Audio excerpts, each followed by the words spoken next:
Mehdiyev 7 saat dindirildi. İstintaqa əsa ilə gedib.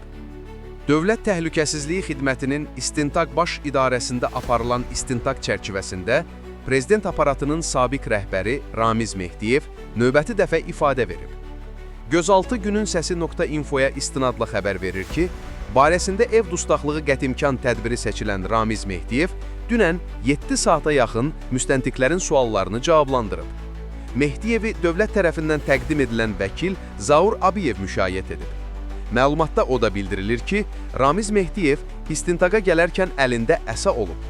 Prezident aparatının sabiq rəhbəri Cinayət Məcəlləsinin 274 dövlətə xəyanət və 278 hakimiyyəti zorla ələ keçirmə və ya onu zorla saxlama, dövlətin konstitusiya quruluşunu zorla dəyişdirmə maddələri ilə ittiham olunur.